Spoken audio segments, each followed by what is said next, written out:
আসসালামু আলাইকুম সবাইকে। তো আজকে আমি আপনাদেরকে আলু দিয়ে পেঁয়াজু ভাজা দেখাবো। চলেন, সবসময় তো আপনারা পেঁয়াজ দিয়ে পেঁয়াজু খান, তো আজকে আলু দিয়ে পেঁয়াজু বানা দেখাবো।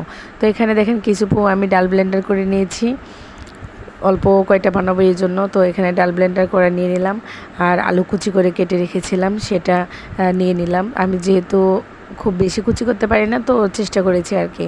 তারপরে একটু পেঁয়াজ কুচিও দিলাম, এইটে বেঁচে গিয়েছিল সবজি রান্না করার পরে, তো ভাবলাম এটাও দিয়ে দিই। তারপরে মরিচ কুচি দিলাম, একটু হলুদ দিলাম, হলুদ দিলে কালারটা সুন্দর আসবে এই জন্য একটু হলুদ দিলাম। তো স্বাদ মতো লবণ দিলাম, দেখতে পাচ্ছেন আপনারা আপনাদের স্বাদ মতো লবণ দিয়ে দিবেন।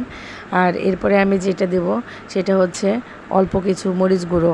আমার বাসায় যেহেতু ছোটো বাচ্চা এই জন্য আমি মরিচটা কম দেওয়ার চেষ্টা করেছি। আপনারা আপনাদের রুচি অনুযায়ী বা আপনাদের স্বাদ অনুযায়ী অবশ্যই মরিচ দেবেন। আর এখানে দিয়ে দিছি একটু মশলা বাটা, আর এই দেখতে পাচ্ছেন কিছু আটা দিয়ে দিলাম। এরপরে এটা ভালোভাবে মাখিয়ে নিব। তো মাখিয়ে নেওয়ার পরে তেলটা গরম করে নিয়েছি, বেশি গরম করা যাবে না। তো তারপরে এই যে দেখতে পাচ্ছেন আমি ছোট ছোট করে পেঁয়াজগুলো দিয়ে দিচ্ছি, কারণ বেশ বড় পেঁয়াজু আমার ভালো লাগে না।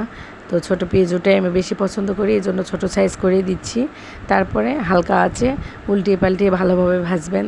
একবার খেয়ে দেখবেন ভীষণ মজা লাগবে। তো আপনারাও বাসায় ট্রাই করেন, আলু দিয়ে পেঁয়াজু বানিয়ে খান, দেখবেন অনেক ভালো লাগবে। তো ধন্যবাদ সবাইকে। আমার ভিডিওটি কেমন হয়েছে অবশ্যই জানাবেন।